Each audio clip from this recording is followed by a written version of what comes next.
present the season-long race for the FedEx Cup. Today, it's live final round coverage of the Pittsburgh Invitational.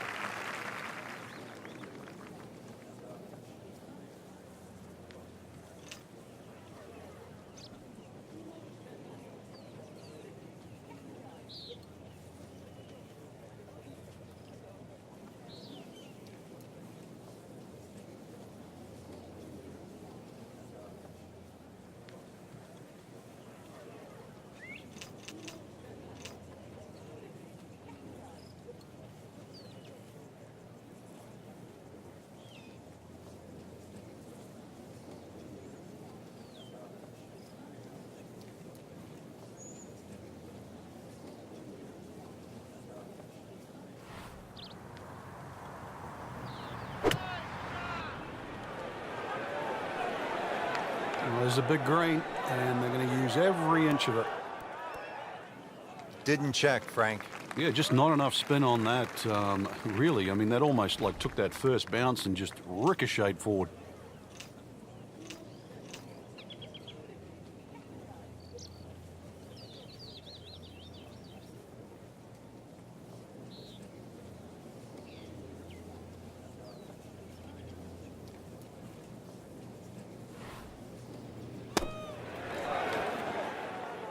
Solid play, heart of the green. Been pretty good all day from this distance, just trying to take care of business.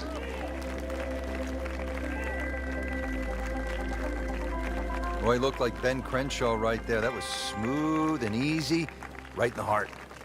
Rich Lerner alongside Frank Nobilo. We're at the 14th hole at Oakmont Country Club. Frank, it's only 358 yards. How good is the scoring opportunity here? This is certainly one of the best chances on the back nine here for birdie, that's for sure, Rich. Just a long iron off the tee there, threaded in between bunkers that are doing both sides of this fairway. To set up to what you would say on Oakmont standards is a relatively gentle green. So that ball nestles down in the rough. Just got away a little bit on that tee ball. Well, certainly playable from here. Ball is in the first cut, not too bad.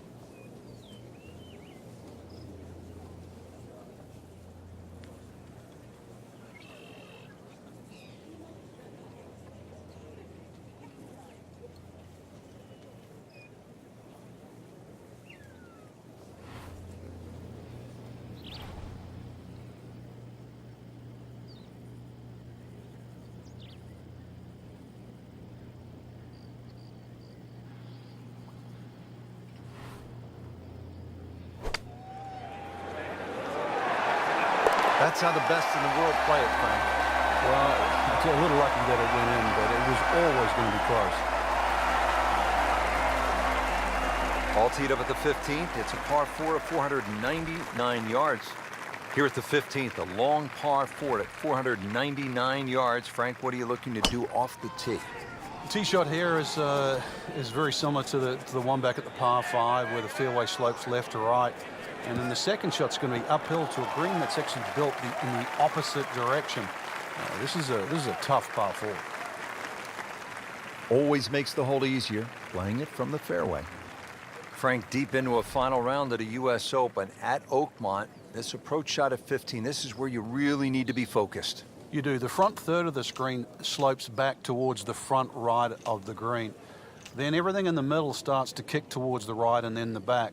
So it's a case, like so many other greens here, of using the slopes in your favor. So pick the right club, try and adjust, and, well, in the back of your mind, allow for the amount of roll that the ball's going to take when it hits the green.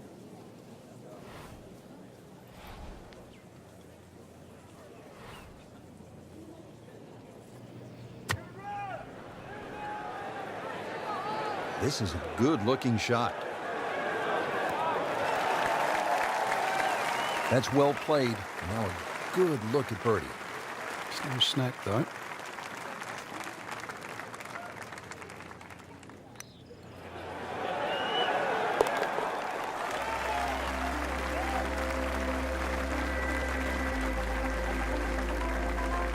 Wow, what a birdie. Yet another demanding hole here at Oakmont. A par 3 16th, 231-yard par 3. Frank calls for a well-struck long iron. It certainly does. It's going to favor something that's hit a little higher and a little softer. If you could just mentally cut this green in half and just sort of look at the left half of this green, that's really the best way to play this hole. And the reason why is the general contours all move to the right. That ball can still funnel down to the right side of the green.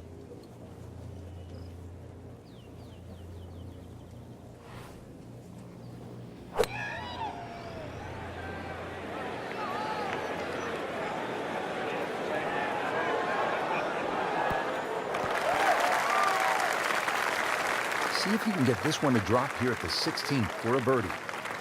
And it's a long way to the hole from here. Never easy.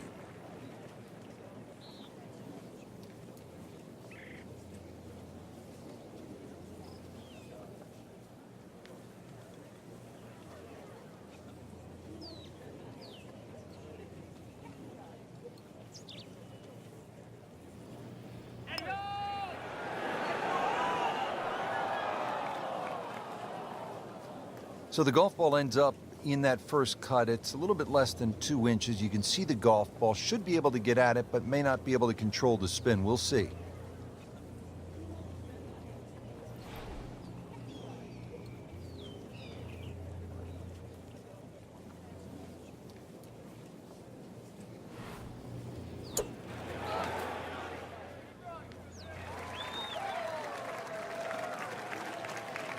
You don't want to let this one get away. This is about concentration and focus at this point.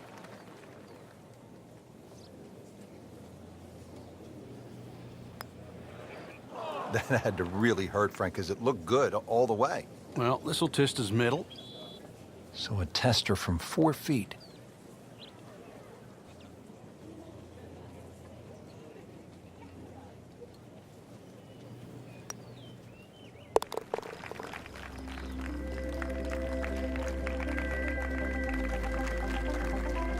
Too bad. 2 drop shots right there with a double bogey. Now on to the 17th hole, and Frank, in so many ways, this determined the outcome of the 2007 U.S. Open. Jim Furyk had his issues here. It's just 313 yards, but it can really play with a player's mind. It's such an unusual par 4 for a U.S. Open, plus also where it comes in the round, because the options, and there's only really 2, is like a 4 or 5 iron, sneak it up the right side, or you take a driver directly at the green. You would think there's something in between, but really there isn't. And that's why, to your point, it stopped Jim Furyk, it stopped Tiger Woods, it allowed Cabrera to win. It also helped Ernie Els, who went with the driver option there back in 1994. So 17, it's short, it's tempting, it is at a US Open, but it is still demanding.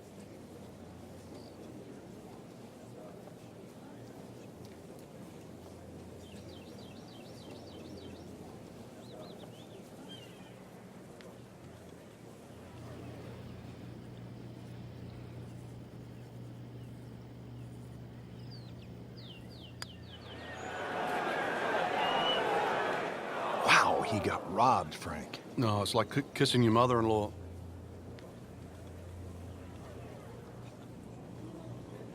Just a tap in to finish the hole.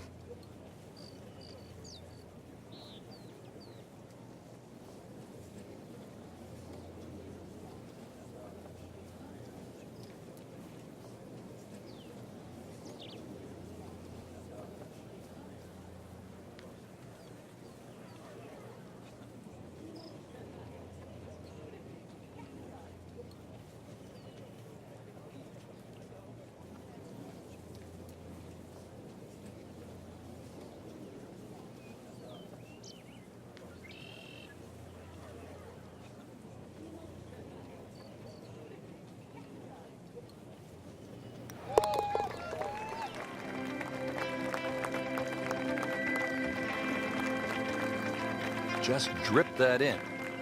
Well, it's 4 1/4 inches. Use it all. This is where so many of the legends, from Hogan to Nicklaus to Miller to Els, made their imprint. And don't forget about Angel Cabrera, the last time the U.S. Open was played here. The 18th hole, the clubhouse straight ahead. What a view, and what a moment in the championship.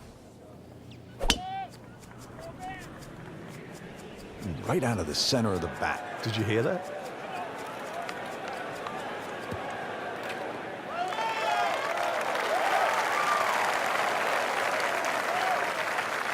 Nice drive, right in the fairway, and a good swing on that one. Well, he's going to have to hit the same club a lot harder or just hit another one.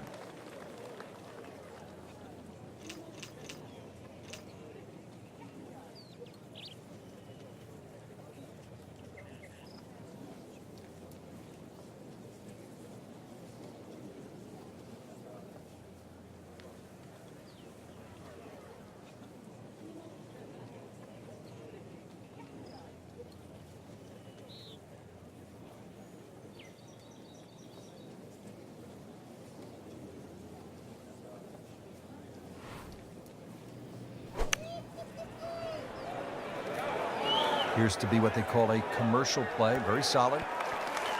Great way to finish off the final approach shot with a birdie opportunity. This is an awkward length.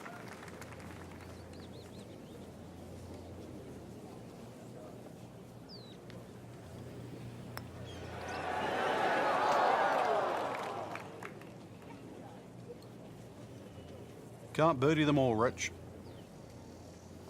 Locked in on the read and the speed.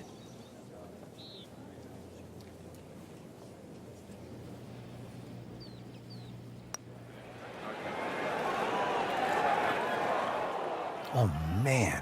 You can't miss him from that distance. So just a formality here.